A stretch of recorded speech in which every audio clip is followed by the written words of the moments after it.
Hi everyone, it's me, Sarah, speaking to you from my own little corner of the lounge. It's late here, well past midnight, and the house is quiet, except for the hum of the fridge in the distance. I don't usually say things this personal, but tonight, I don't know, I just feel compelled to get this off my chest. If you're watching here, stuck up late like me, scrolling through videos looking for something real, then sit down and listen, because this is the story of the time that I learned family is not what you think it is.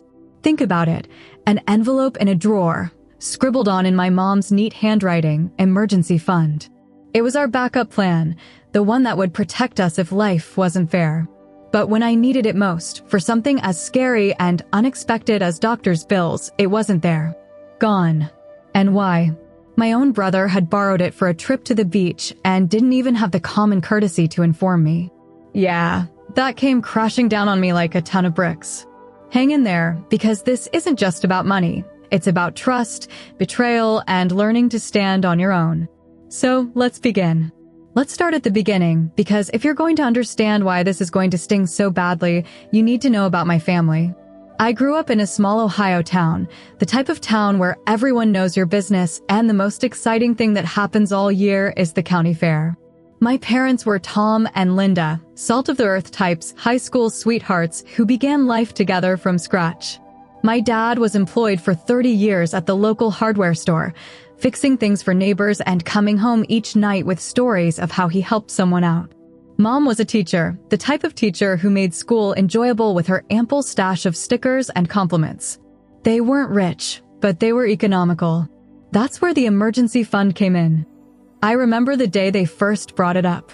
I must have been 10 years old, having breakfast at the kitchen table with my little brother, Jake. He was 8, all freckles and kinetic energy, the kid who could turn a cardboard box into a spaceship. Mom pulled out this white envelope from the back of the junk drawer, the one filled with rubber bands and dead batteries, and waved it in the air like treasure. This, she said in a stern but gentle voice, is only for emergencies. Not for toys and candy and things like that. It's for when things become difficult, like if the car breaks down or someone becomes sick. Dad nodded, adding, "We add a little each month, and it's for everyone. Family takes care of family, right?" Jake and I both promised we wouldn't touch it without asking. It was like a vow, you know? Like we were all part of this magic safety circle. As I grew up, that envelope represented our family's strength. Jake and I were close, best buddies, really. We'd ride our bikes in circles around town summers, make up games, or just sit in the backyard, dreaming out loud. He dreamed about flying, being a pilot, and flying planes all over the world. I wanted to be a writer, telling people things so that they didn't feel so alone. We'd laugh at inane things, like the time he tried to bake cookies and set off the smoke detector, or how I'd help him with homework because math was his nemesis. Even as teenagers, we watched each other's backs. When I went through my first heartbreak in high school, this kid who ghosted me after prom, Jake, was the one sitting with me on the porch swing, handing me tissues and saying, "He's an idiot, sis. You're way too awesome for him." And when he got bullied for being the smallest dude on the soccer team, I stood up for him, telling those assholes to back off. We weren't saints. We'd bicker over who was going to get the remote or who was getting the final slice of pizza, but it was always in good fun. Under all of that, there was this untangible bond. Or so I thought. Fast forward to my early 20s. I'd moved to Columbus to go to college, where I studied English and moonlighting at a coffee shop to make ends meet. Jake spent time around home, going to community college and working sporadic hours for a garage. Our parents were getting old, Dad was retired, and Mom was working through some creaks and groans due to decades of standing in schoolrooms, but they were still the emotional glue that held us together. Sunday dinners together, holidays spent laughing, and that safety net? Still there, quietly building up in the drawer. I'd pop in on it every now and again when I visited, just taking a peek to see the stack of bills in there. It reassured me that it was our backup. Life was going along pretty normally until perhaps 2 years ago. I was 25, doing a new job as a content writer for a little marketing firm. It wasn't glamorous, but it covered the rent and gave me a chance to stretch my creative muscles. Jake, 23, just got a straight job as a mechanic and was talking about saving up for his own apartment. We texted constantly, memes, day summaries, jokes. He'd send me photos of the cars he was fixing, and I'd send him videos of the stories I was writing. He phoned one day, out of the blue, his tone all energized. "Hey sis, guess what? I was thinking about going somewhere. Like, an actual vacation. Maybe Florida, beaches, sun, the works." I playfully teased him, giggling. "Ritzy. What's the occasion?" "Finally trading in that rattletrap old truck for a convertible." He grinned, but there was something unusual in his tone, uncharacteristic, perhaps? "No, just need a break. Work's been nuts. Don't tell mom and dad yet. I want to surprise them." I didn't think twice about it. Why would I? Brothers go on vacation. But in hindsight, that was the first small crack. He started being secretive about money things. When I'd ask him how he was making ends meet, like with a new phone he claimed to have purchased, he'd brush it off with, "Oh, side jobs, you know." I just thought he was humble. At about the same time my own life started to spin out. I'd been feeling drained, tired all the time, headaches that would not go away.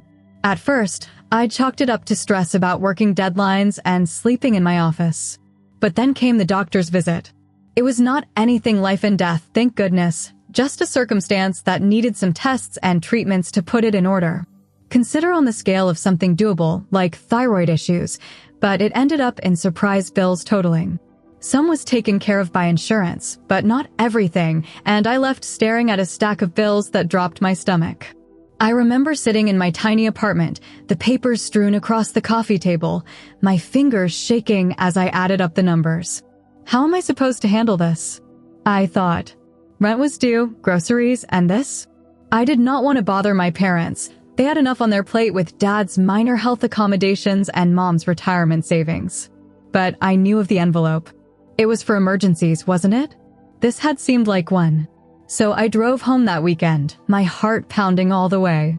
Those familiar streets flying past, golden cornfields in the fall light, our town's name lettered on the old water tower. I pulled into the drive, and there were mom and dad, waving from the porch as always. Jake wasn't available. He'd messaged that he was out with friends. We hugged and chatted over a coffee, and I finally revealed my secret. "Guys, I'm in a bit of a bind. These medical bills. They're more than I anticipated. I don't like to ask, but do you think it'd be an idea to access the emergency fund? Just enough to pay the shortfall until I'm paid." Mom's face softened, her hand on mine. "Oh, of course, honey. That's what it's for." Dad grinned, getting up to retrieve it from the kitchen drawer. I sat there, feeling relief spread through me, envisioning the burden being removed from my shoulders. He came back, envelope in his hand, and slid it over the table. It was light. Too light. My fingers struggled with the flap, and peeking inside, nothing. Vacant. A few pieces of paper from previous deposits. The room became quiet. Mom gasped, "What? That can't be right." Dad's brow wrinkled, and he again riffled through the drawer, as if maybe it had fallen out. But no, it was gone. All of it, thousands of dollars, years of savings. My head spun. Did someone break in? Was there a robbery? But the house was fine, no sign that anything had occurred. We just sat there, frozen, trying to comprehend. Mom had pulled out the bank statements, and that's when the dates jumped out at us on the page. Small withdrawals scattered about over the past several months. Not huge, but enough to drain it dry. And the account was in all our names, family access, remember? I felt a sinking sensation, a nagging suspicion building. Jake. His mysterious talk about money, that sudden vacation conversation. No way. But where had he been recently? Why the secrecy? I'd tried phoning him, but it straight went to voicemail. "Hey, bro, ring me back. Something's gone down at home." Hours and nothing. That night, as I stretched out on my old childhood bed, staring up at the glow-in-the-dark stars on the ceiling, suspicion seeded.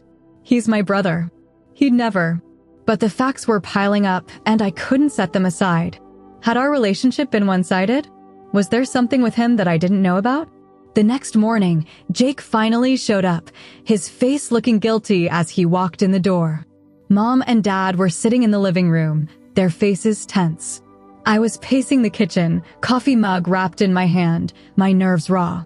"Jake," his father had spoken, voice steady but hard. "We have to talk about the emergency fund." His eyes widened, but not with astonishment, remorse. He danced from foot to foot, rubbing a nervous hand over the base of his neck, something he did when he was caught. "What about it?" he growled. I couldn't resist. "It's missing, Jake." "Empty." "And the statements. They overlap with your side ventures and that vacation you're going on." The words hung in the air, heavy.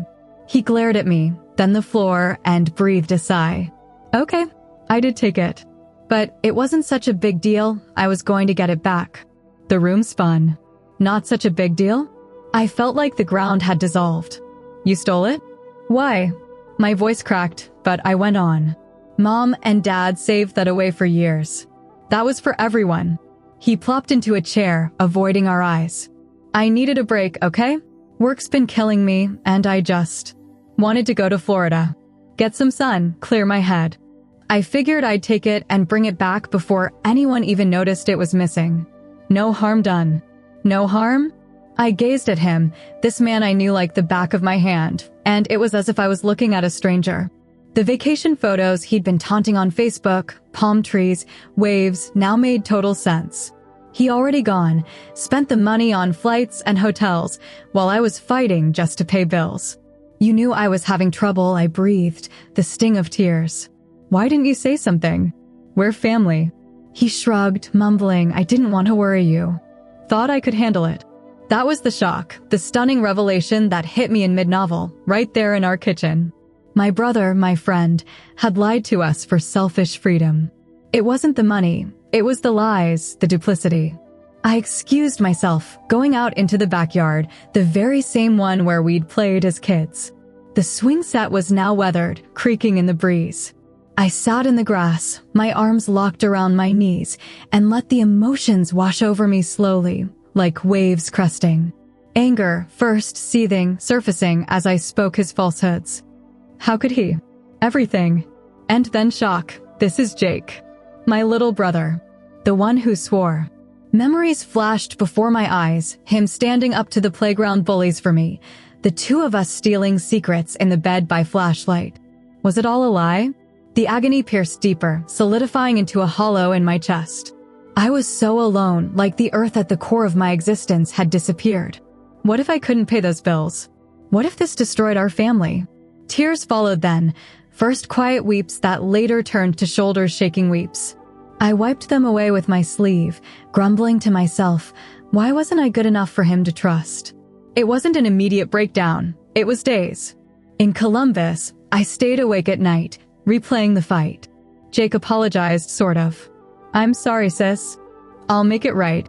But it rang untrue. Mom and Dad were shattered, their trust shattered. I called them on the phone, their voices worn. "We raised him better," Mom whispered. I tried to be strong for them, but in my heart, I was shattering. The medical bills loomed in the background, the ever-present specter. I took on more freelance work, skipping meals to save, shouldering the weight of it all. Emotionally, worse, the betrayal corroded inside of me. I'd scroll through memory photos of us, trying to figure out what went down. Self-doubt replaced suspicion. Had I missed signs? Was I a bad sister? The drag of it all had me withdrawing, shooing away friends' messages, diving into work. It was almost like grieving a loss, the loss of the brother I loved. But then came the turn of the story, toward resolution, as painful as it was. Weeks later, out of the blue, Jake showed up at my door uninvited. He looked rough, bags under his eyes, as if he hadn't been sleeping. "Can I speak?" he said, voice small. I asked him in, arms crossed, but my resolve was shattering. We sat on the couch, tension thick. "I was wrong," he said, no apologia this time. "I was stressed, I felt trapped, and I did the easy thing. But seeing how it hurt you kills me." His eyes teared up, and for the first time in my life, I saw his vulnerability. He wasn't the bad guy. He was human, broken like me. We talked for hours, actually talked. About his work stress, how he'd felt overshadowed, jealous of my big city lifestyle. I also expressed my concerns, the isolation of doing everything alone. It was not a solution to magic, but it was the start. Eventually, he paid back as much as he could working additional shifts. Mom and Dad forgave him, replenishing savings together. To me, the real transformation lay within a self-consciousness that arrived with a ferocity but made me resilient.